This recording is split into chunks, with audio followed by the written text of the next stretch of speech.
In this video, we're going to talk about 5 theater superstitions and how they came to be. So our first superstition, the ghost light. If you've ever been in a theatrical production, you may have seen the stage manager taking out this one light, putting it in the middle of the stage, plugging it in, and turning it on. And when you leave that night, that's the only light that's left on in the theater.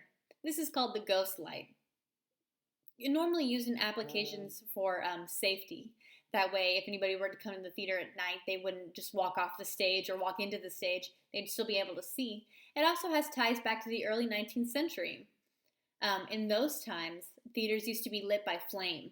So a lot of theaters would use gas to make these flames.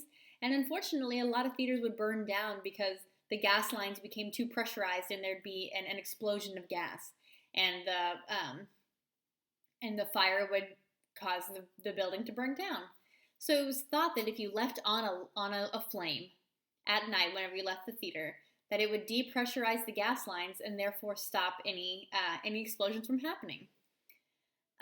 Also, there are some ties back to the ghosts of the theater. How theater makers are kind of a little bit superstitious.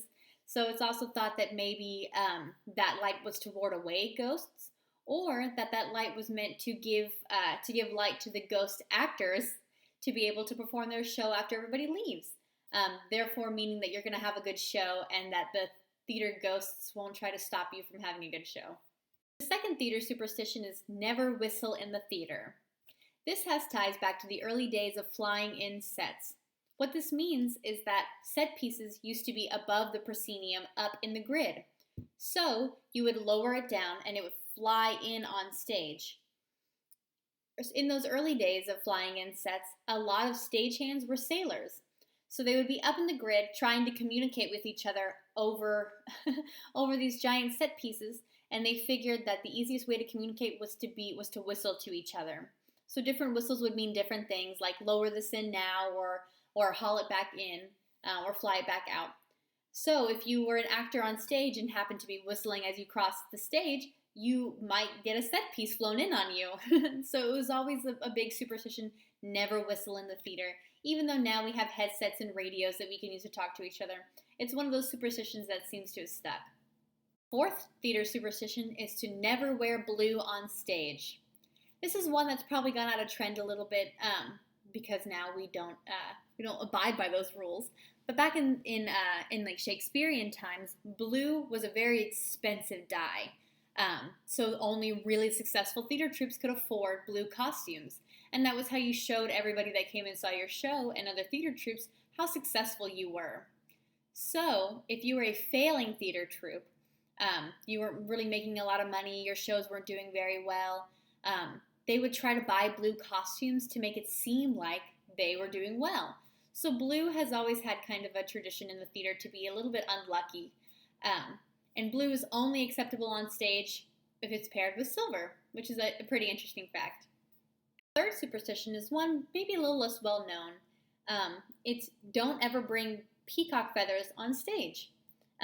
Even though peacock feathers are so beautiful and so lovely and can have different meanings, a lot of theater goers associated the eye in the peacock feather with the evil eye, which meant that their show was going to be cursed. So you'll see a lot of more traditional plays don't use peacock feathers at all because it seemed to be a bad omen. Theater tradition is probably the most well-known theater tradition. It's that whenever you go on stage before you start a show, you tell your fellow actors, break a leg. This has a ton of different meanings and a ton of different backstories. I'll explain a few of them, but there are hundreds of ways that this could be taken. The first time we kind of see it used was in a play, where the playwright said that the understudies wished the actors to break a leg, meaning so that way they could go on stage. Break a leg could also be seen as wishing something unlucky, that way you get the opposite effect. So saying good luck to somebody might seem like bad luck because they don't want to be congratulated on something good before they get it. It could also mean bowing, which in Shakespearean time was known to be called breaking a leg because you're breaking the line of your leg on stage by bowing. It could also mean crossing onto the stage by crossing the leg, which is the piece of curtain that's on the side of the stage. Crossing that onto stage could be known as breaking the leg. And it also has ties back to Greek mythology. You know, the Greeks were very involved with theater, and back in those times, instead of clapping at the end of a performance, they used to stomp their feet. So it could have been seen as a sign of I want you to do so well. I want the audience to stomp so hard that they break their legs. I hope you enjoyed learning about those theater traditions. And if you'd like to share with your friends, make sure you hashtag kidsacting. I'll see you in my next video. Bye!